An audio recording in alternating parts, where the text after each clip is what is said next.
알아? 어렵고 재미없는 부동산 책들은 가라! 지금까지 어디에도 없었던 새로운 방식의 투자서, 투자 경험이 가득한 소설책 춘배를 소개합니다. 신개념 경매소설 춘배는 실전 투자자인 춘배의 경험담을 바탕으로 경매 물건을 어떻게 접근하고 어떻게 수익을 내는지 꼼꼼하고 면밀하게 담았습니다. 안 되는 것은 없고 안 된다는 생각만 있을 뿐이다 라는 춘배의 조언처럼 초보 투자자들에게 긍정의 마음과 용기를 줄 것입니다. 지금 바로 만나보세요. 춘배.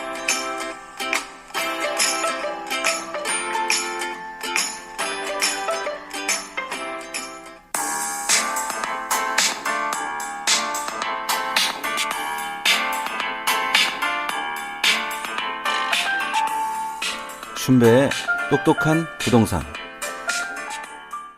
안녕하세요. 현재보다 미래를 위한 경매 운영자 치우입니다. 춘배 책 광고를 한번 보내드렸는데요. 굉장히 어색하네요. 어색하니까 노래 한 곡 듣겠습니다.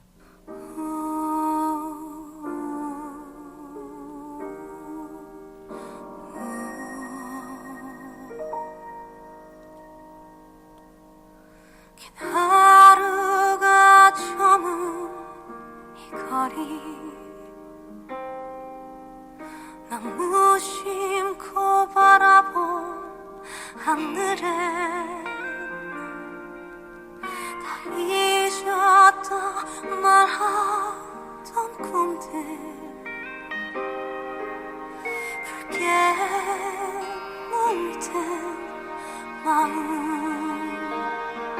바람이 불어 눈 감으면 기억은 간절한 그리움으로 머물러 쉰다 나를 감싼다 살며시 어루만진다 Cause I want to be free I want to be free 모두 다 사라져도 부는 바람만은 내 곁을 머문다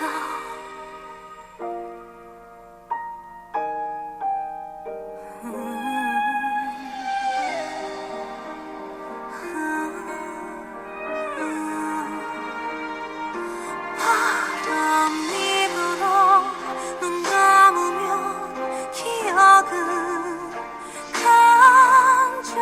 간절한 그리움으로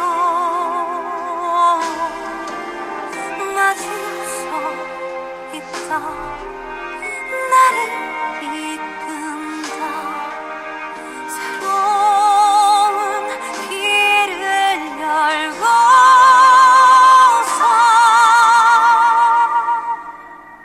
Cause I want to be free 또 하루가 온 길을 머금을 때 우리는 무시해 세상을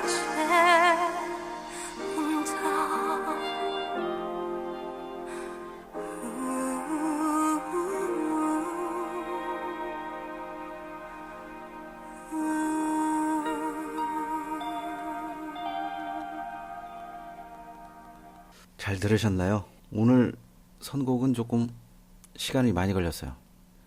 그 영화 원스에서 나왔던 그 주제곡으로 할까? 이 노래로 할까? 좀 생각을 많이 하다가 조금 이 노래가 더 땡기길래 이 노래로 제가 선정을 했어요. 오늘은 지난 시간하고 이어서 오늘은 조금 전원주택의 입지에 관해서 한번 얘기를 해보려고 해요. 대한민국이 솔직히 아파트에 관한 부분이 굉장히 많은데도 불구하고 전원주택에 대한 수요는 계속 있는 것 같아요. 수도권은 물론이고 지방도 전원주택에 대한 입지에 관한 것을 저한테 계속 많이 물어보시기도 하더라고요. 그런데 이제 이 경우에는 조금 얘기가 달라지는 경우가 있어요. 근데 아파트 같은 경우에는 입지가 좋으면 가격이 떨어지지 않는데, 전원주택 같은 경우는 입지가 좋다고 하더라도 그 사람에 맞춰진 입지다 보니까 그 매수자를 찾기가 쉽지가 않아요. 매수자를 찾기 쉽지 않다라는 것은 내가 원하는 가격을 받을 수 없다라는 뜻이기도 하고요. 그래서 전원주택을 혹시 생각하시는 분들이나 아니면 전원주택을 투자처로 만약에 삼는다고 하시면 건물은 보시지 말아야 될 것 같아요. 보통 전원주택을 자기가 지어서 판다라고 하면 그 짓는 건축비가 사실상 나오지 않는 경우가 대부분이에요. 예를 들어 내가 한 2억이나 1억 5천? 2억 5천? 이쯤 해가지고 건축 비용을 들여서 전원주택을 짓는다고 해서 땅값을 포함해가지고 3억 이상을 받기가 쉽지 않다는 거죠. 내가 본 전원주택의 입지를 다른 사람도 그대로 봐줄 거라고 생각하시면 안 돼요. 이제 전원주택에 대한 입지를 제가 말씀드리는데, 이 입지는 제 경험에 의한 것이기도 하고, 또 춘배 책에서도 전원주택의 입지를 또 많이 제가 설명을 해놨어요. 앞에 광고에서 춘배가 경매 소설이라고만 이렇게 나와 있는데, 소설이라기보다는 경험서라고 하는 게 조금 더 가까운 것 같은데, 어떻게 불리셔도 상관은 없습니다. 다만 저는 그거를 통해서 내가 생각하는 거, 일반 투자자들이 일반적으로 생각하는 그 함정에 빠지지 않았으면 하는 생각을 많이 해요. 저는 카페에서도 그렇지만 기술적인 부분에 대한 것은 찾으려고 하면 얼마든지 찾을 수 있다고 봐요. 근데 그 기술적인 부분을 어떤 마음을 가지고 어떤 생각을 가지고 이렇게 쓰냐에 따라서 그 기술이 먹힐 수도 있고 안 먹힐 수도 있고, 어떤 사람한테는 굉장히 유용한 정보일 수도 있지만 어떤 사람한테는 함정이 될 수 있다고 저는 그렇게 생각하는 편이에요. 대부분의 부정적인 생각을 좀 많이 갖고 있는데, 그거는 제가 많이 넘어져서 또 그렇게 생각할 수도 있고, 성공보다는 좀 실패에 좀 무게를 많이 두기 때문에 저는 일단은 안전성을 위주로 합니다. 부동산도 거기에서 크게 넘어가지는 않는 것 같고요. 전원주택의 입지는 첫 번째는 교통입니다. 여기에서 말하는 교통은 대도시로 아니면 내가 빨리 그 시내 중심가로 들어갈 수 있는 그 교통을 말하는 거죠. 보통 전원주택이라고 하면 한적한 시골, 공기 좋은 도시 이런 걸 생각하는데, 한적한 시골? 너무 한적해가지고 주변에 사람이 없으면 무서워요. 깨끗한 공기? 깨끗한 공기도 좋은데 사람은 항상 모여 사는 그런 속성이 있어요. 그래서 마을하고 크게 벗어나지 않았으면 좋겠는데, 대부분 사람들은 처음 그 생각을 밀어붙이더라고요. 마을에서 떨어지게 되면, 예를 들어서 조금 노인분들을 아니면 좀 연세가 드신 분들이 그 전원주택에 거주하게 되면 사실상 이 병원을 왔다 갔다 하는 그 거리, 시간, 돈, 이런 거에 굉장히 많은 생각을 하게 돼요. 따라서 첫 번째로 생각해야 될 게 교통입니다. 누가 머물 것인지, 어떤 사람이 될 것인지. 예를 들어 학교를 다니는 자녀가 있다라고 하면 전원주택이 시내 중심과 멀어서는 되게 힘든 경우가 많아요. 전원주택은 한번 들어가게 되면 나오기가 되게 힘들다는 걸 전제로 하셔야 돼요. 그러다 보면 전원주택의 입지가 웬만큼의 아파트 입지로 생각을 하는 거하고는 큰 차이가 있어요. 첫째, 교통이 얼마나 빠르고 얼마나 접근성이 좋아야 하고, 아파트처럼 나가면 바로 마트가 있고 미용실이 있고 세탁소가 있는 그런 데가 아니다 보니까, 여기에서 무슨 일이 일어난다라고 하면 아무리 사소한 거라도 꽤 심각한 경우가 있어요. 예를 들어서 수도가 터졌다든지 창문이 잘 안 열린다든지 이런 거 같은 경우에는 간단함에도 사람을 부르면 오질 않아요. 내가 그 사람을 모시고 오지 않는 한. 이런 경우에는 굉장히 신경을 많이 써야 된다고 생각해요. 앞에서 그 전원주택의 입지에 관해서 제가 말씀드렸는데 또 전원주택은 수요자가 그렇게 많지 않아요. 그렇기 때문에 만약에 전원주택에 투자를 하신다라고 보면 저는 진짜 웬만하면 땅만 보라고 하고 싶어요. 차라리 땅을 사서 땅으로 넘기는 게 조금 낫지 않나 하는 생각을 많이 해요.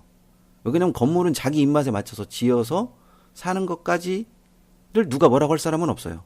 근데 건물까지 지으면 그 건물 가격이 나오지 않는 경우가 대부분이기 때문에 그 부분은 굉장히 신중해야 된다고 생각해요. 또 전원주택은 살다 보면 굉장히 불편한 점이 한두 가지가 아니에요. 물도 그렇고 전기도 그렇고 모든 면에 있어서. 대부분 TV에서 나와 있는 전원생활은 그냥 보여지는 거예요. 말 그대로 보여지는 거. 여름에 맑고 깨끗한 공기. 그렇지만 여름에 정말 날파리가 많이 있고요. 벌레도 많고요. 장마철에는 각종 바퀴벌레 뭐 이런 것도 상당히 많아요. 아파트처럼 정기적으로 관리하는 그런 부분이 아니다 보니까 모든 부분을 자기 스스로 해야 된다라는 그런 게 있기 때문에 전원주택은 안 되면 내가 거기 산다라고 하는 그런 개념을 가질 수 없는 경우가 굉장히 많아요. 여기가 전원주택지로 최적합니다. 여기가 전원주택으로 굉장히 좋습니다. 살아보고 나서 그런 얘기를 하면 밉지는 않지. 그런데 대부분 부동산 사장님들은 뭐 혀 돌아가는 대로 얘기하는 것 같아요. 그분을 탓할 수는 없지만 일단은 꼼꼼히 봐야 한다라는 것에 저는 방점을 찍고 있어요. 전원주택은 첫 번째도 두 번째도 세 번째도 교통, 그 다음에 마을과의 근거리. 사람은 모여 살기 때문에 마을에서 너무나 동떨어져 있으면 거기에서 오는 불편함이 상당히 커요. 다시 말씀드리지만 전원주택의 입지는 교통에서 시작해서 교통에서 끝난다고 일단은 보셔도 무방합니다. 시내권이라고 하는 그 시내권이 과연 어디까지를 시내권이라고 볼 것인지도 명확하게 생각을 해봐야죠. 투자자라면 내가 투입된 금액은 그 투입된 금액을 마이너스 해가지고 뽑는다라는 것은 투자가 아니라 자선이죠. 가끔 전원주택을 또 말씀하시는 분들 중에는 건물을 굉장히 따지시는 분이 있더라고요. 저는 건물은 큰 의미가 없다고 봐요. 왜냐하면 건물은 여차하면 전원주택에서는 부시고 다시 지으면 돼요. 보수를 하면 되고. 땅 모양이 틀어져 버리면 사실상 이것도 저것도 안 되는 경우가 많아요. 전원주택은 땅을 보시고 교통을 보시고 입지를 보시고 또 물과 전기가 있냐 없냐에 따라서 가격이 또 많이 나눠지기도 합니다. 기반 시설이 안 돼 있는 상황에서 전원주택을 하게 된다면 사실상 배보다 배꼽이 더 큰 경우가 굉장히 커요. 나는 전원주택지라고 구입을 했는데 다른 사람은 전원주택지라고 생각을 안 해주면 전에도 얘기했지만 내가 좋은 부동산을 사게 되면 돈을 잃어버리게 돼 있어요. 남이 좋은 부동산을 사야지. 그러니까 남들이 전원주택지라고 인정하는 그런 땅을 보시기 바랍니다. 부동산 사장님 말만 믿지 마시고요. 항상 그 누군가가 말을 하거나 어떤 책에서 말을 한다는 생각하면 그 이면을 볼 줄 아는 능력이 투자자에게는 반드시 필요해요. 오늘 방송은 여기까지 하도록 하겠습니다. 또 현미경 카페에 들어오셔서 글을 남겨주시거나 또 카페를 둘러보시면 꽤 많은 유익한 정보가 있으시니 한번 참조해 보시는 것도 좋을 것 같습니다. 날씨가 굉장히 추워졌어요. 건강 조심하시고요.